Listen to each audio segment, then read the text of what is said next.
जय श्री कृष्णा। कैसे हैं आप लोग फ्रेंड्स। आज की चर्चा जो होने जा रही है वो शनि देव से संबंधित, क्योंकि आजीविका के कारक शनि देव पिछले 13 माह से बहुत ही शुभ जगह पर बैठे हुए हैं। और लेकिन हालांकि देखिए 13 माह से इस स्थान पर नहीं है, लेकिन जब से इस स्थान पर आए तब से और उसके पहले भी इनका कुछ ना कुछ किसी न किसी प्रकार से दुर्योग बना रहा।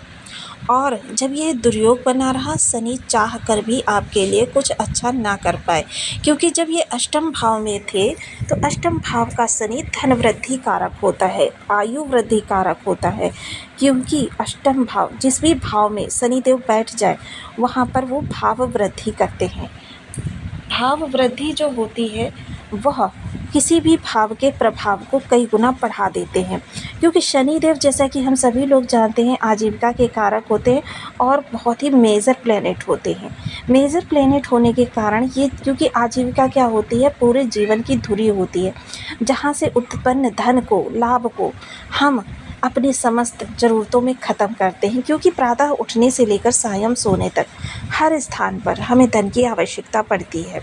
प्रातः आप उठते हैं, यहाँ तक कि अब मान लीजिए कि अगर आप जल भी पी रहे हैं तो उसमें भी धन की ही आवश्यकता होती है। और बहुत से लोगों को इतना भी वो सर्वाइव नहीं कर पाते कि अपनी आजीविका के यापन के लिए वो धन का जुगाड़ कर सके। तो ऐसी स्थिति में उनके कहीं ना कहीं शनि खराब होते हैं। लेकिन शनिदेव पिछले 13 माह से गोचर में भी खराब अवस्था में ही चल रहे थे। हालांकि देखिए इस समय पर भी ये भाग्य भाव में बैठे हुए हैं। भाग्य में बैठा हुआ ग्रह 50% अपनी निगेटिविटी ऐसे ही त्याग देता है, क्योंकि भाग्य का प्रभाव जो है 12 भावों को मिलना होता है। और शनि बहुत ही मेजर ग्रह हैं, प्रचंड ऊर्जा के कारक है, आपकी चीज़ों में वृद्धि के कारक हैं, रंग से राजा बनाने के कारक है, प्रचंड ऊर्जा से समेत हीरे की कनी बनाने का जज्बा रखते हैं शनिदेव महाराज। जितने भी आपने सेल्फ मेड पर्सन देखे हैं वो सब उच्च शनि से प्रभावित जातक होते हैं। ऐसी स्थिति में शनि आपके लिए क्यों नहीं अच्छा कर पाए, क्योंकि इनका मंगल के साथ किसी न किसी रूप से दुर्योग बना रहा। वर्तमान समय में भी इनका देखिए, एक तो मंगल के साथ षडाष्टक योग निर्मित हो रहा है, दूसरा जो निर्मित हो रहा है वो सूर्य के साथ समसप्तक योग। हालांकि देखिए यह आपके लिए निगेटिव पूर्ण है, लेकिन फिर भी इस समय पर आपके लिए जो चीज़ें अच्छी होने जा रही हैं उनके बारे में चर्चा करने जा रहे हैं। दुर्योग पूर्ण, क्योंकि देखिए हम सदैव आपको बताते हैं कि कोई भी राजयोग पूर्ण रूप से राजयोग नहीं होता, उसमें भी दुर्योग होता है। और कोई भी दुर्योग पूर्ण रूप से राजयोग नहीं होता, दुर्योग नहीं होता, उसमें भी राजयोग होता है। तो ऐसी स्थिति में आपके लिए शुभ स्थितियाँ क्या निकल कर आने वाली हैं, इस पर चर्चा करेंगे इस वीडियो में। तो बने रहिए हमारे साथ इस वीडियो में, एंड तक आपको बहुत कुछ जानने के लिए मिलेगा। वीडियो बहुत ज्ञानवर्धक होने वाला है। यदि आपके लग्न में 4 नंबर बना हुआ है तो ये राशिफल आपके लिए है। यदि कुंडली में कहीं भी चंद्रमा के साथ 4 नंबर बना हुआ है तो ये राशिफल आपके लिए। कुंडली ना होने की स्थिति में आप इसे नाम राशि भी देख सकते हैं। यदि अभी तक आपने अपने इस चैनल को सब्सक्राइब नहीं किया है तो प्लीज़ सब्सक्राइब कर लीजिए, वीडियो को लाइक कर दीजिए, चैनल को शेयर कर दीजिए। इससे होगा क्या कि हमारे आने वाले हर वीडियो की नोटिफिकेशन मिल सकेगी आपको सबसे पहले। एक प्यारा सा कमेंट करना बिल्कुल ना भूलें। कमेंट से हमें बहुत मोटिवेशन मिलता है, हौसला मिलता है और ये पता चलता है कि आप और क्या जानना चाहते हैं। शनि आपके भाग्य भाव से गोचर कर रहे हैं और इनके जस्ट सामने सूर्यदेव महाराज विद्यमान है। सूर्य और शनि, हालांकि अगर देखें तो ये पिता और पुत्र हैं, और पिता पुत्र होने के साथ ही ये आपके लिए चीज़ों में, क्योंकि इनके दोनों के मध्य में 36 का आंकड़ा बना रहता है और ये 36 का आंकड़ा आपकी चीज़ों को निगेटिविटी प्रदान करता है।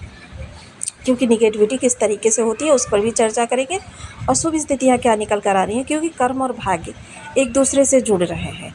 अब यह समय काल जो रहने वाला है 17 अक्टूबर तक, ये आपके लिए चीज़ों में निगेटिविटी, किस प्रकार की निगेटिविटी कि आपके प्रयास का पूर्ण रूपेण आपको लाभ ना मिलना, आपके प्रयास जो है निष्फल हो जाना, चीज़ों में आपकी विषमता उत्पन्न होना। इस समय पर जिस भाव में बैठ रहे हैं आजीविका के कारक, अगर वहाँ पर देखा जाए तो आपको इस समय पर जो भी कर्म करेंगे उसका रिटर्न जो है 100% तो नहीं मिलेगा, लेकिन इस समय पूर्व के प्रयासों का पूर्ण रूपेण लाभ मिलता हुआ दिखाई देगा।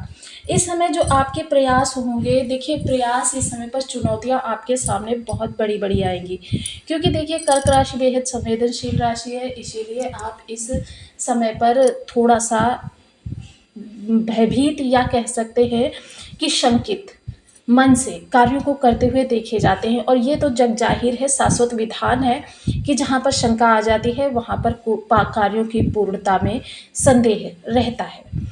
ऐसे में कार्य जो आपके बनने होते हैं वह भी बिगड़ जाते हैं, क्योंकि संकित मन के साथ किए गए कार्य सदैव ही निगेटिव होते हैं और उनसे लाभ की संभावनाएं जो होती हैं बहुत कम हो जाती हैं।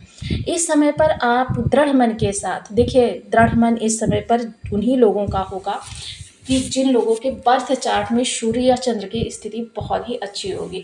अन्यथा अगर चंद्र किसी भी प्रकार से विषम है, सूर्य किसी भी प्रकार से विषम है, तो ये शनि सूर्य का समसप्तक योग आपको किसी भी कार्य पर टिक कर कार्य करने के लिए बाध्य करेगा, यानी कि किसी कार्य को पूर्ण रूपेण आपको करने नहीं देगा। वहाँ आप शंकित मन के साथ कि अभी तक करते रहे तो क्या सफलता मिलेगी, लेकिन यह समय ऐसा है क्योंकि कर्म और सफलता दोनों एक दूसरे के आमने सामने हैं। यानी आजीविका के कारक और कर्म के कारक और सफलता राजा एक दूसरे के सामने हैं। देखिए, जब आप चुनौतियों को पार करेंगे, क्योंकि इस समय चुनौतियां आपके सामने आएंगी और उन चुनौतियों को पूर्ण करके ही आप उस सफलता को प्राप्त कर सकेंगे जिसकी कि आप कामना कर रहे हैं। ऐसा बिल्कुल भी नहीं है इस समय पर कि आपको चीज़ें नहीं प्राप्त होगी, लेकिन हाँ, थोड़ा सा संघर्ष बढ़ा हुआ होगा। संघर्ष आपकी अपेक्षा से ज़्यादा होगा, यानी कि अपेक्षा। और देखिए, ये भी शाश्वत सत्य है कि जब संघर्ष बड़ा होता है तो लाभ भी उतना ही बड़ा, उससे बड़ा निकल कर आता है। क्योंकि शनि इतना बड़ा देते हैं, शनि जब भी देते हैं तो इतना ज़्यादा देते हैं कि व्यक्ति जो होता है सहसा उन चीज़ों को संभाल नहीं पाता, क्योंकि उसकी उम्मीद से ज़्यादा, उसकी कल्पना से ज़्यादा निरंतरता, सारी चीज़ें उसके पास इतनी ज़्यादा प्रचुर मात्रा में आ जाती हैं कि वह सहसा यकीन नहीं कर पाता। और शनिदेव जिस भी भाव में बैठते हैं भाव वृद्धि कारक रूप लेते हैं। ये 17 अक्टूबर तक का जो समय काल रहेगा ये आपके सफलता और भाग्य को एक दूसरे के साथ जोड़ रहा है। चीज़ें आपके लिए अच्छी भी हो रही हैं और थोड़ी सी आपके लिए निगेटिव भी हो रही हैं। निगेटिव ये हो रही हैं कि आपके संघर्ष बहुत ज़्यादा बढ़े हुए हैं, और पॉजिटिव ये हो रही है कि सफलता स्वमेव है, यानी कि सफलता निश्चित है। तो जिसके लिए देखिए आपको थोड़ा सा संकेत मन को अपने नियंत्रण में लेना होगा और साथ ही साथ सूर्य शनि संबंधी कुछ उपासना भी करनी होगी। सूर्य से संबंधित उपासना देखिए, ओम घड़ी सूर्याय नमः, इस बीज मंत्र का आप 1 माला 2 माला 5 माला 7 माला 11 माला का जब नियमित अपने शुद्धानुसार करें।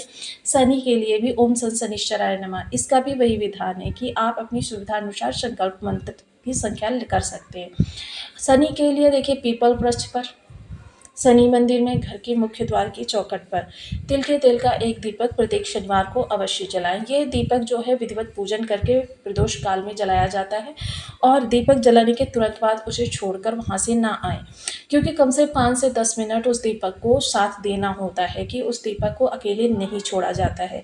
तो ऐसी स्थिति में बहुत से लोग क्या करते हैं, बस दीपक जलाकर तुरंत वहाँ से निकाल लेते हैं, जो कि बिल्कुल भी ठीक नहीं है। ऐसी स्थिति में आपको उस दीपक जलाने का प्रभाव नहीं प्राप्त होता, बल्कि ये प्रभाव और ज़्यादा प्रचंड रूप से निगेटिविटी में तब्दील हो जाता है और आप कहते हैं कि आपको प्रभाव नहीं मिल रहा। किसी चीज़ को पूर्ण जानकारी के साथ ही करें, अन्यथा ना करें। तो आपको वीडियो कैसी लगी मुझे कमेंट बॉक्स में जरूर बताएं। चैनल पर न्यू है तो प्लीज़ वीडियो को लाइक शेयर, चैनल को सब्सक्राइब करना बिल्कुल ना भूलें। मिलती हूँ नेक्स्ट वीडियो में, तब तक के लिए नमस्कार। अपना ध्यान रखें, स्वस्थ रहें, मस्त रहें।